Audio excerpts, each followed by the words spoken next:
You walk into a Ryokan in Kyoto.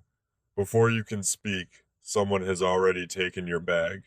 The room smells faintly of cedar and green tea. A woman in a kimono kneels at the threshold and bows not as a gesture, but as a complete offering of attention. Every object in the room has been placed with intention. The temperature is already set to something comfortable. On the low wooden table, there is a sweet wrapped in washi paper, waiting. No one asked what you wanted. They already knew. This is Omotenashi, the Japanese art of hospitality, so total, so precise, that it feels less like a service and more like being held. Travelers from every corner of the world have written about this feeling. They describe it as transformative, as proof that another way of living is possible. But somewhere behind the threshold, behind the bow, behind the smile that never breaks, there is another story, one that is rarely told. For decades, Japan's reputation for hospitality has been treated almost as mythology. Travel writers' reach for spiritual language Omotenashi is described as selfless, as Zen, as a practice rooted in centuries of refined culture.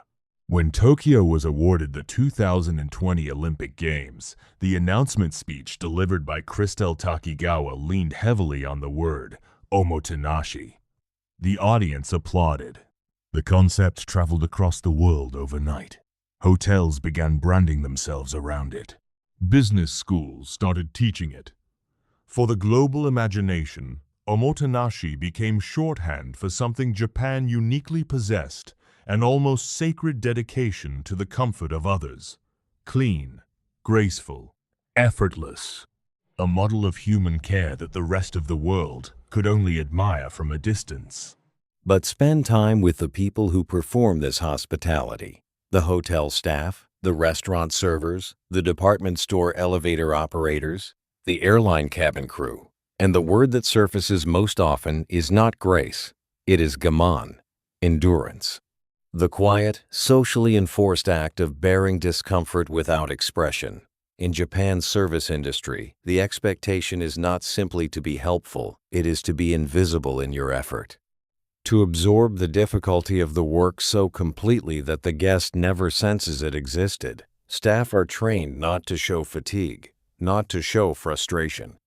Not, in many cases, to show anything at all beyond a specific, curated warmth. The smile is real, and it is also work. The two things are not contradictions, but they are rarely spoken of in the same breath. The concept of omotenashi has two overlapping etymologies in Japanese. One reading omote and nashi suggests no front, meaning no hidden agenda, no performance, pure sincerity. The other traces to the verb motenasu, meaning to entertain, to treat a guest with full attention. Both meanings matter. The practice itself has roots in the Zen Buddhist tea ceremony of the 15th and 16th centuries, where the host prepared every detail of the environment, the temperature of the water, the angle of the scroll, the choice of seasonal flower as an act of total presence. The guest was to feel not served, but considered. This was never about efficiency. It was about the transfer of care through objects and attention. What the modern service industry inherited was the aesthetic of that care, but not always the spiritual freedom that once surrounded it. To understand how omotenashi became a labor condition rather than a philosophy, you have to look at the structure of Japan's service sector. The concept of customer as God Okyaku-sama wa Kami-sama became codified into workplace culture during Japan's post-war economic expansion. Department stores, hotels, railways, and restaurants built entire training systems around the suppression of individual expression in service of collective customer satisfaction. Appearance standards were strictly enforced, scripts were memorized, bowing angles were measured, voice pitch was regulated in many cases. Women in service roles were trained to speak in a register higher than their natural voice, a practice documented in industries from airlines to convenience stores.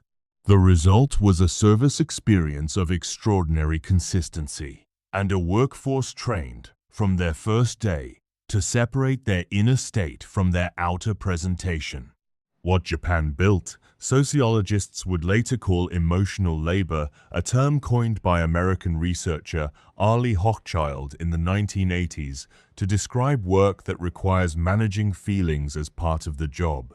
In Japan, this labor is not incidental, it is central. And unlike in many Western service contexts, where the performance of friendliness is expected but rarely policed beyond a basic threshold, Japan's service culture has historically demanded a far higher and more sustained level of emotional output. Studies conducted among Japanese service workers have found elevated rates of emotional exhaustion, depersonalization, and what researchers call surface acting, the sustained effort of displaying emotions one does not feel. The toll accumulates quietly. Many workers describe coming home and being unable to speak, not from tiredness exactly, from the effort of having been, all day, someone else. There is a word that has entered public conversation in Japan only in recent years, though the phenomenon it describes is far older: Kasuhara customer harassment. It refers to the behavior of customers who treat service staff not as people, but as instruments who make excessive demands, issue personal insults, or refuse to leave until an apology is delivered on their knees. For a long time, the ethos of Omotenashi made it structurally impossible to push back. The customer, by definition, was right. The employee, by training, had no recourse. In 2024, Tokyo became the first prefecture in Japan to pass an ordinance specifically addressing customer harassment, a quiet but significant rupture in a system that had long absorbed this abuse as simply part of the job. The ordinance did not make headlines everywhere, but for the people who work in Japan's service industry, it meant something large had finally been acknowledged. Here is the gap, stated plainly. The tourist arrives and feels held.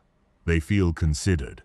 They leave Japan changed, often, by the quality of attention they received, by the care embedded in every interaction. That experience is real. It happened. The staff member who made it happen may also have gone home that evening and cried from exhaustion, or swallowed 3 complaints, or been yelled at by the customer before you, and smiled anyway. Both of these things are simultaneously true. Omotenashi, at its best, is a genuine philosophy of care.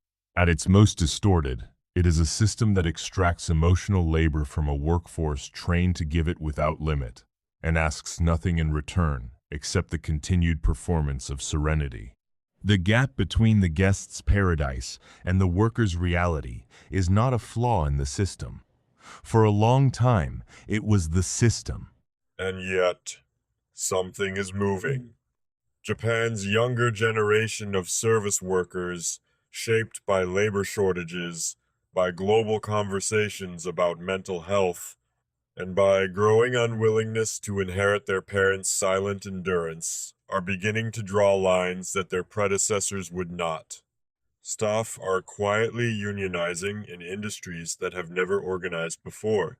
Social media has given workers a voice that bypasses corporate structures. Entirely anonymous accounts documenting customer harassment, unreasonable demands, and the gap between the Omotenashi brand and the daily reality. Some companies have begun publishing explicit policies limiting what staff are required to tolerate. The language is careful, the change is incremental, but the idea that a worker's dignity ends where the customer's comfort begins, that idea is, for the first time, being questioned openly. So the next time you stand at the threshold of a Ryokan in Kyoto, or receive your tray on a Japanese airline, or watch a department store attendant bow as your elevator descends, let yourself hold the fullness of what you are witnessing. The skill is real. The care is often real. The culture that shaped it runs centuries deep. And somewhere inside that bow, is a person with a body that aches at the end of a shift, with feelings they have learned to set aside, with a life that begins only when the uniform comes off. Omotenashi, at its most honest, is not just about what the guest receives. It is about what the worker offers and what it costs to keep offering it, day after day, with a smile that never breaks.